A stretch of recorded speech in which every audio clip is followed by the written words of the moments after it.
Waalaikumsalam warahmatullahi wabarakatuh.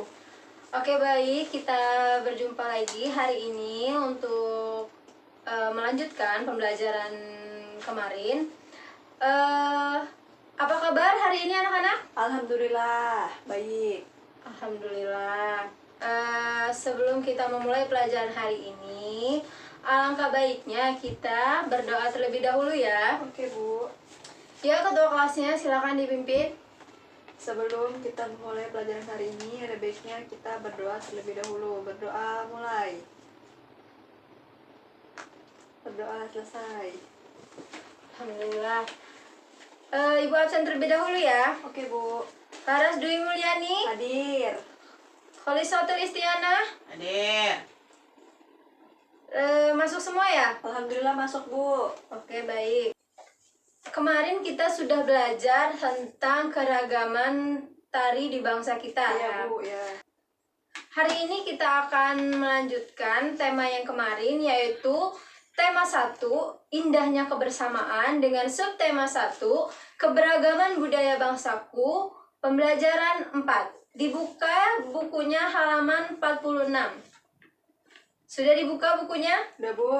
Nah, di situ ada matematika, lalu ada bahasa Indonesia, lalu ada PKN. Ya. Yang pertama kita akan belajar tentang matematika. Jadi di sini materinya itu bangun segi banyak beraturan dan bangun segi banyak tidak beraturan. Apakah ada yang tahu apa itu bangun segi banyak beraturan dan bangun segi banyak tidak beraturan? Belum, Bu. Belum tahu apa itu, Bu. Oke, baik. Ibu akan jelaskan apa itu bangun segi banyak beraturan dan bangun segi banyak tidak beraturan. Oke, Bu. Yang pertama yaitu bangun segi banyak beraturan. Bangun segi banyak beraturan adalah bangun yang memiliki semua sisinya sama, sudutnya sama, dan panjangnya sama. Lalu kalau bangun segi banyak tidak beraturan itu adalah bangun yang memiliki sisi, panjang, sudut itu tidak sama. Nah, contoh dari segi banyak beraturan yaitu pertama, segitiga. Nah, segitiga ini memiliki sudut sama besar, sisi sama besar, dan panjang sama besar, ya. Lalu yang kedua itu segi 4.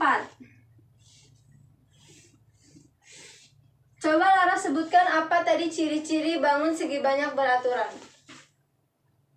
Yang pertama yaitu sudut sama besar, sisinya sama besar, dan panjangnya sama besar. Oh, iya, Ya. Bu, ya. Diingat ya. Iya, Bu. Lalu ada segitiga sama sisi. Nah, lalu ada segi 5.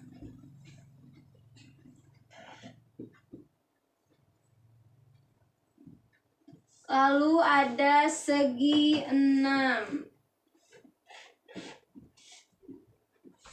Nah, ini merupakan bangun segi banyak beraturan. Jadi, segi banyak beraturan ini memiliki sisi, sudut, panjang sama besar. Sama besar, ya, Bu. Nah, lalu contoh yang segi banyak tidak beraturan. Segi banyak yang tidak beraturan itu pertama ada segitiga sama kaki. Ya. Nah, jadi segitiga sama kaki ini memiliki Sudut yang berbeda. sudut, sisi, dan panjang yang tidak sama besar. Berbeda dengan sebangun segi banyak beraturan, ya. Ya, Bu. Lalu yang kedua itu ada segitiga sembarang. Apakah kalian tahu gambar segitiga sembarang itu seperti apa? Belum, Bu. Oke, Ibu kasih tahu ya. Ya. Segitiga sembarang yaitu seperti ini. Jadi dia segitiganya itu tuh agak miring gitu Iya, ya. Bu, ya. Nah, coba Lara sebutkan ciri-ciri dari bangun segi banyak tidak beraturan. Sudutnya tidak sama besar, Ya, panjangnya tidak sama besar, dan sisinya sisinya. tidak sama besar. Oke, baik. Lalu di sini ada layang-layang. Pernah melihat layang-layang kan? Pernah, Bu. Nah, Pernah. itu merupakan bangun segi banyak tidak beraturan. Oh, Jadi, nah, ini layang-layang ya. ya Bu, iya. Lalu persegi panjang juga merupakan bangun segi banyak tidak beraturan. Mengapa persegi panjang ini disebut bangun segi banyak tidak beraturan? Apakah kalian tahu? Belum, Bu. Kenapa, Bu? Karena dia memiliki lebar dan panjang yang tidak sama. Oh, iya, iya. Kalau persegi ini kan panjang dan lebarnya sama. Ya. Jadi sudut, sisi, dan panjangnya sama besar. besar. Sedangkan yang persegi panjang itu hanya 2 yang sama. Oh. Ya, ya, Dan Bu. maka dari itu persegi panjang ini disebut bangun segi banyak tidak beraturan. Lalu jajar genjang. Ya. Ya. Lalu trapesium. Nah, jadi bangun-bangun ini merupakan dibangun segi banyak tidak beraturan karena memiliki sisi panjang sudut tidak sama besar. Ya. Oke. Nah, lalu buka halaman 47. Udah, Bu. Nah, jadi di halaman 47 ini Ya. ada gambar seperti ini. Ini yang A.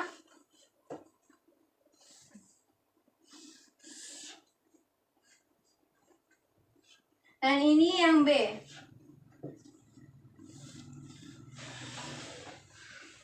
Ya. Ya, Bu. Nah, di sini Ibu meminta kalian untuk mengisi di halaman 47. Lalu nanti kita akan bahas bersama-sama ya. Oke, Bu. Ya, silakan diisi. Halaman 47 dulu ya. Ya, Bu. Siap. Ya, Bu. Apakah sudah selesai? Udah, Bu. Alhamdulillah. Oke, baik. Ibu akan membacakan soalnya. Ya. Kalian menjawab ya. Ya, Bu. Siap. Kan kita sudah mengamati gambar A dan B. Ya.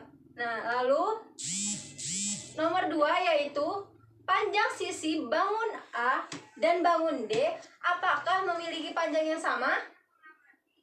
Tidak, pada gambar bangun A setiap sisi panjangnya sama. Ya. Pada gambar bangun B itu setiap sisi panjangnya berbeda. Oke, benar. Karena yang A ini merupakan bangun segi banyak beraturan dan yang B yaitu bangun segi banyak tidak beraturan. Oke, baik. Lalu yang ketiga yaitu bagaimana dengan ukuran sudutnya? Ukuran sudut pada gambar A sama dan gambar B tidak sama. Setelah ujung-ujungnya digunting dan ditempelkan, hasilnya tidak beraturan untuk ukuran sudut gambar A maupun gambar B. Oke, baik. Jadi sudah tahu ya apa bedanya dari bangun segi banyak beraturan dan bangun segi banyak tidak beraturan. Udah, Bu. Alhamdulillah. Ya. Sekarang buka halaman 48. Udah, Bu. Sudah? Udah. Nah, di halaman 48 ini ada soal tabel. Nah, di sini ada soal-soal, ada 5 dan dibagi menjadi bangun A dan bangun B. Nah, gambarnya itu yang tadi ya. Ya. Yang A dan B. Ya, Bu. Nah, jadi sekarang kalian mencari jawabannya dan nanti kita akan membahasnya sama-sama. Oke, Bu. Apakah sudah anak-anak? Udah, Bu. Oke. Yang pertama yaitu apakah nama bangun tersebut? Yang A, Segitiga sama sisi. lalu yang B. Segitiga sembarang. Oke. Yang kedua, ada berapa banyak sisi? Yang A ada berapa? 3. Yang B? 3. 3, oke. Lalu yang ketiga, apakah panjang semua sisi sama? Yang A? Yang A iya Bu, panjang semua sisinya sama. Yang B? Tidak Bu, Oke. karena segitiga sembarang. Lalu ada berapa sudut dari bangun A dan B? Yang bangun A itu ada 3 sudut. Ya. Yang B juga sama, ada 3 sudut. Oke. Lalu yang pertanyaan yang terakhir yaitu, apakah besar semua sudutnya sama? Gambar A segitiga sama sisi, besar sudutnya semuanya sama Bu.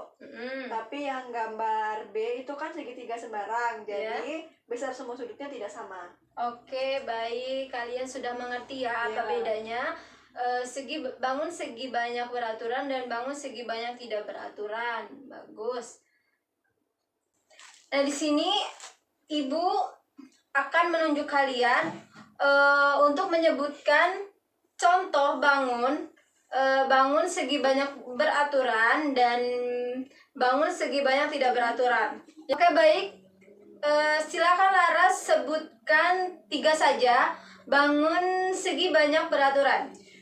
Segi banyak beraturan yang pertama itu ada segitiga sama sisi, persegi, dan segi 5. Oke.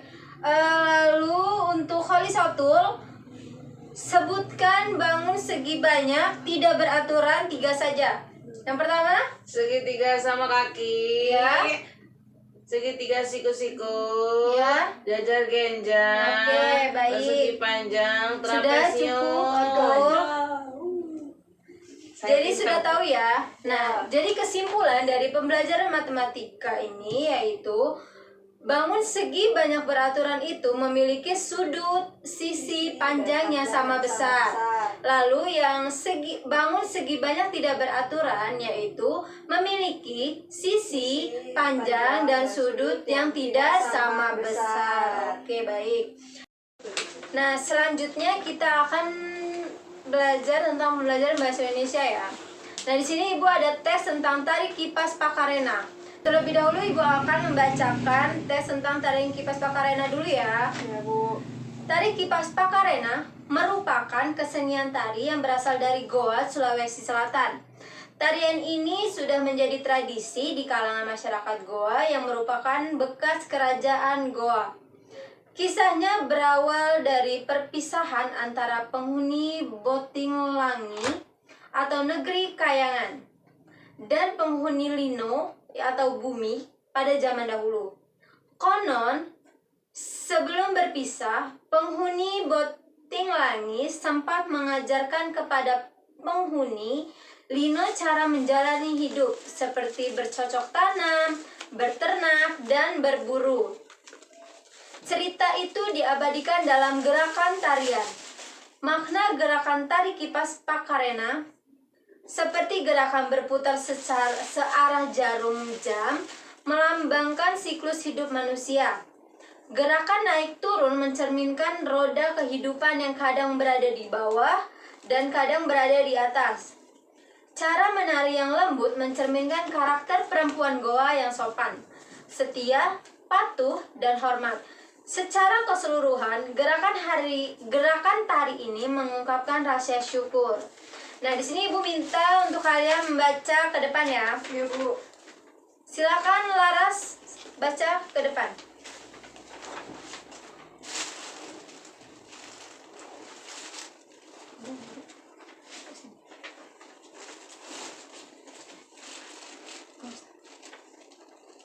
Tari kipas Pakarena.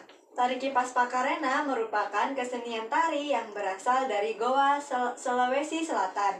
Tarian ini sudah menjadi tradisi di kalangan masyarakat Goa yang merupakan bekas kerajaan Goa. Kisahnya berawal dari perpisahan antara penghuni Botinglongi atau negeri Kayangan dan penghuni Lina atau bumi pada zaman dahulu. Konon, sebelum berpisah, penghuni Botinglangi sempat mengajarkan kepada penghuni Lino atau bumi cara menjalani hidup, seperti bercocok tanam, berternak, dan berburu. Cerita ini diabadikan dalam gerakan tarian. Makna gerakan tari kipas Pakarena seperti gerakan berputar searah jarum jam, melambangkan siklus hidup manusia. Gerakan naik turun mencerminkan roda kehidupan yang kadang berada di bawah dan kadang di atas. Cara menari yang lembut mencerminkan karakter perempuan Goa yang sopan, setia, patuh, dan hormat. Secara keseluruhan, gerakan tari ini mengungkapkan rasa syukur. Udah, Bu. Oke, baik, silakan kembali, Aras. Oke, Bu. Nah, semuanya sudah baca teks dari tarian kipas Pakarena, Ya, Bu. ya. Nah, dari teks ini kita akan menentukan gagasan pokok dan gagasan pendukung dari paragraf 1, paragraf 2, dan paragraf 3, Ya, Bu. ya. Ya. Nanti kalian isi dari paragraf 1 sampai paragraf 3. Lalu jawaban kalian saling tukar dengan teman ya. Oh, oke, Bu. Baik. Kemudian nanti kita bareng-bareng atau bersama-sama membahas gagasan pokok dan gagasan pendukung. Nanti Ibu akan membimbing kalian. Ya, Bu. Baik. Oke, silakan cari gagasan pokok dan gagasan pendukung dari paragraf 1, paragraf 2, dan paragraf 3 dari teks tarian Pakarena tadi itu. Ya, Bu. Oke, Baik. silakan. Apakah sudah semua anak-anak? Sudah, Bu. Alhamdulillah. Oke. Maaf tadi Ibu lupa menjelaskan gagasan pokok dan gagasan mendukung itu apa. Nah, jadi gagasan pokok itu merupakan ide pokok atau ide utama dari teks tersebut. Lalu gagasan pendukung itu merupakan kalimat yang khusus dari teks tersebut. Nah, jadi sudah ditukar dengan temannya? Udah. Oke, baik. Sekarang kita akan bahas sama-sama ya. Ya, Bu. Oke. Yang paragraf pertama. Ibu kasih contoh saja ya dulu. Ya, Bu. Jadi yang paragraf pertama yang merupakan gagasan pokok atau ide utama yaitu tari kipas Pakarena merupakan kesenian tari yang berasal dari Goa.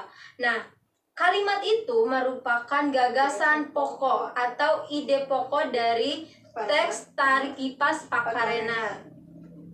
Lalu, gagasan pendukungnya atau kalimat khususnya yaitu tarian ini sudah menjadi tradisi di kalangan masyarakat Goa yang merupakan bekas kerajaan Goa. Nah, itu merupakan gagasan pendukung.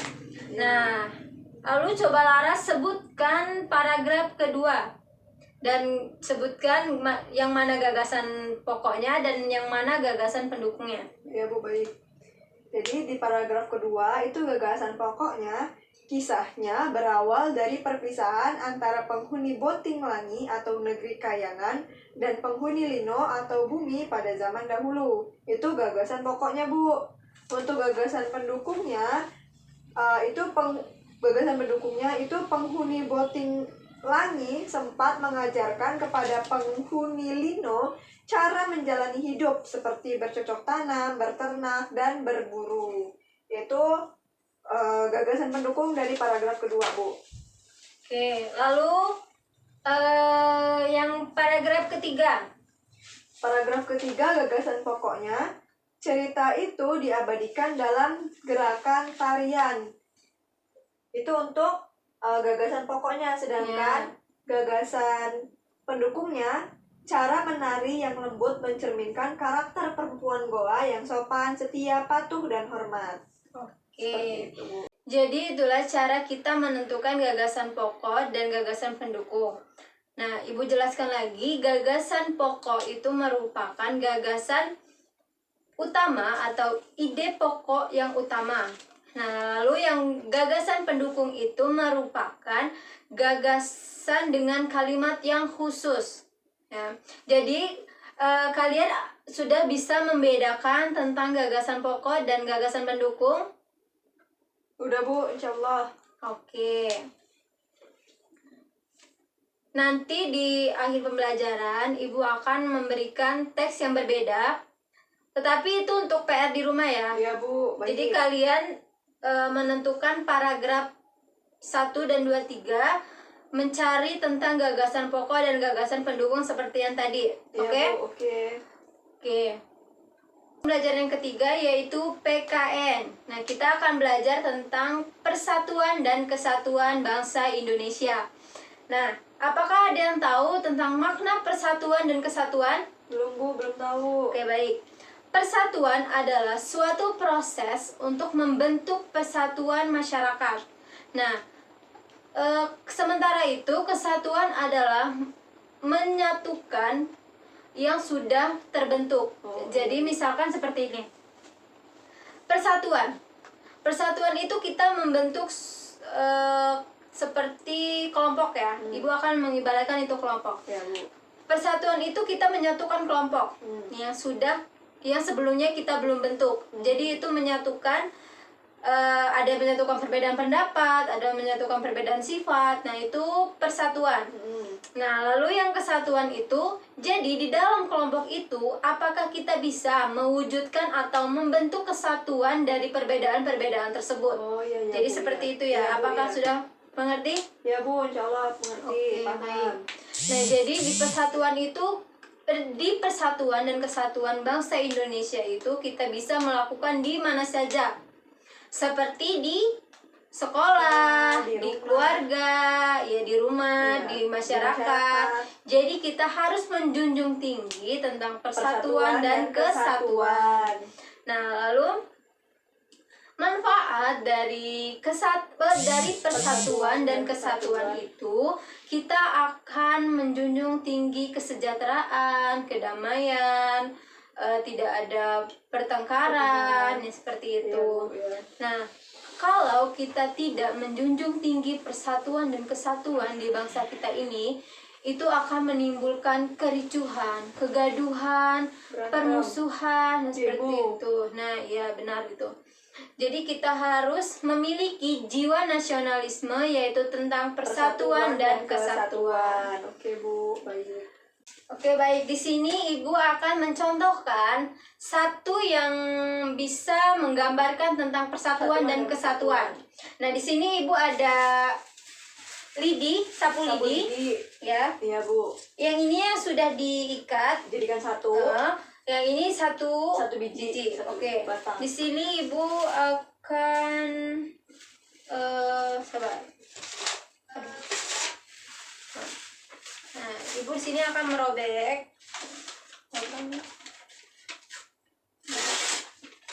Merobek kertas. Contohnya ini sampah ya. Iya Bu, ya baik. Ya. Nah, oke. Ini contohnya sampah. Silakan Laras maju ke depan. Nah, oke. Nah, di sini Laras coba sapu dengan satu lidi ini. Nggak bisa lah Bu.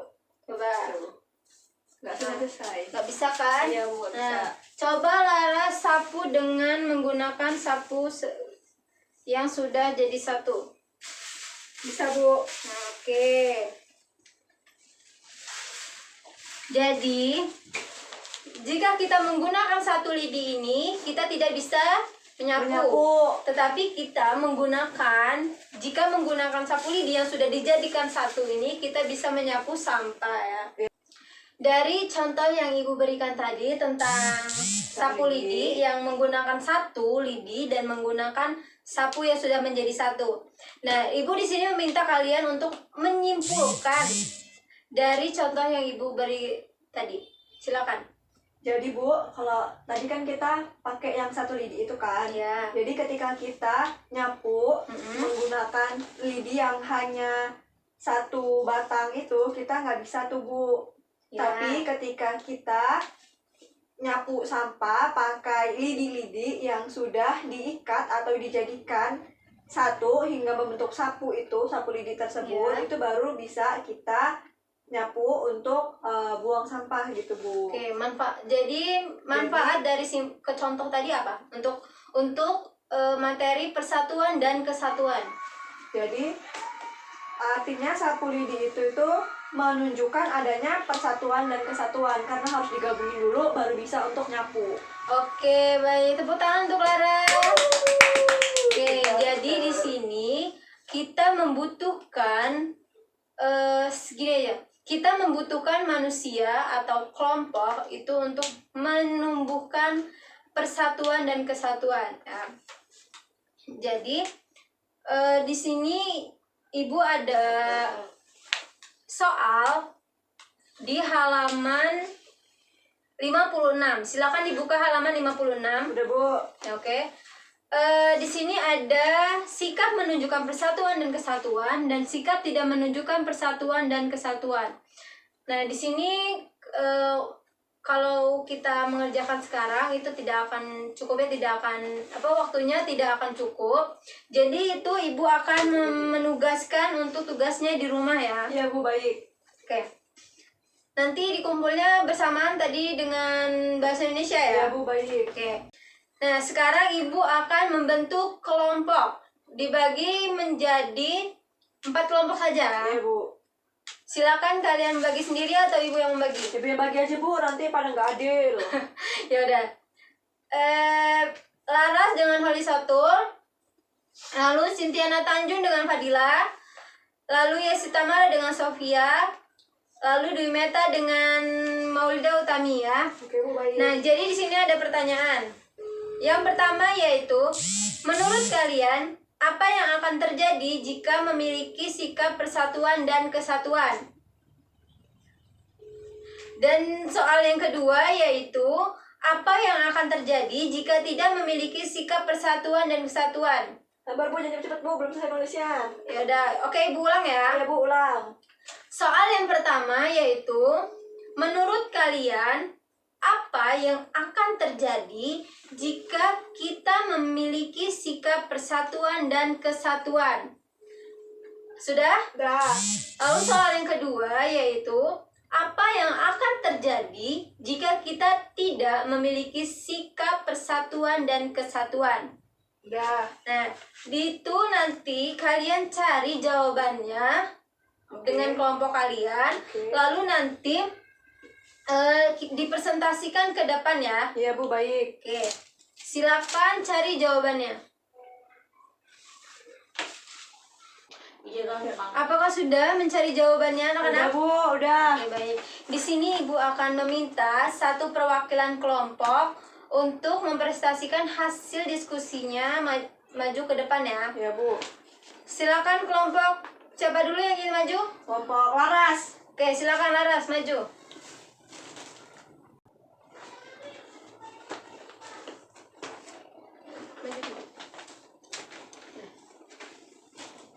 Soal yang pertama, menurut kalian apa yang akan terjadi jika kita memiliki sikap persatuan dan kesatuan?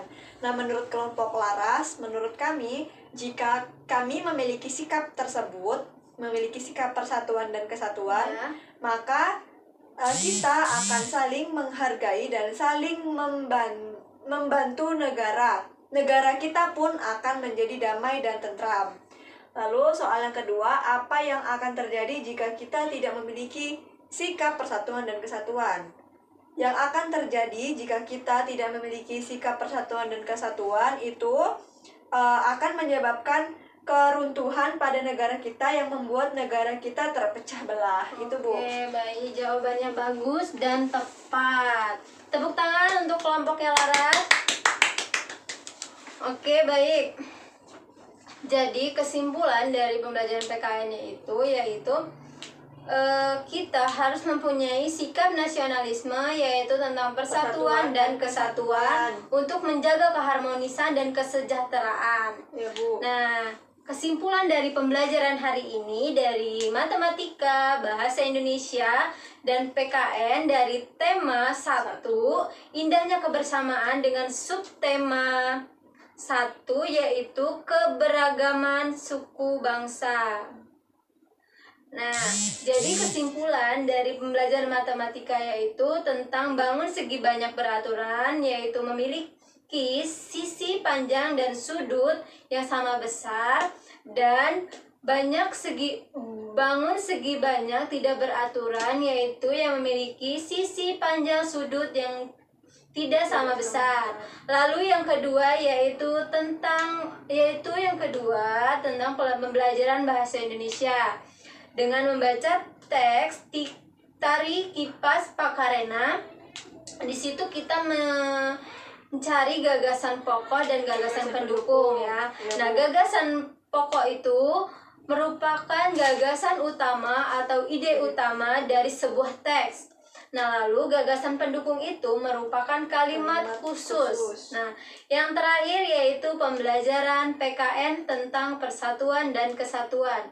Jadi kita harus memiliki sikap persatuan dan kesatuan untuk menjaga keharmonisan dan kesejahteraan di bangsa kita maupun di rumah, di masyarakat atau di sekolah. Ya, Bu. Mengapa kita harus memiliki persatuan dan kesatuan? Yaitu tadi kita tidak pecah belah. ya. Jadi kalau misalkan kita tidak memiliki sikap persatuan dan kesatuan, kita akan terpecah belah, kita akan berkelahi seperti itu. Ya, Bu. Apakah ada yang tidak dimengerti? Jelas, Bu, insya Allah. Oke, alhamdulillah. Jangan lupa tugas yang Ibu berikan tadi itu Iya, Bu. dikerjakan, dan minggu depan kita akan bahas bersama-sama ya. Oke, Bu. Oke, Ibu rasa cukup untuk pembelajaran hari ini. Semoga pembelajaran hari ini bermanfaat dan dapat dimengerti ya. Iya, Bu, insya Allah. Oke. Sebelum kita menutup pelajaran hari ini, alangkah baiknya kita berdoa terlebih dahulu ya. Iya, Bu. Silakan ketua kelas dipimpin. Sebelum kita mengakhiri pembelajaran hari ini, ada baiknya kita berdoa terlebih dahulu. Berdoa mulai. Berdoa selesai. Amin. Oke, Ibu akhiri. Wassalamualaikum warahmatullahi wabarakatuh. Waalaikumsalam warahmatullahi wabarakatuh.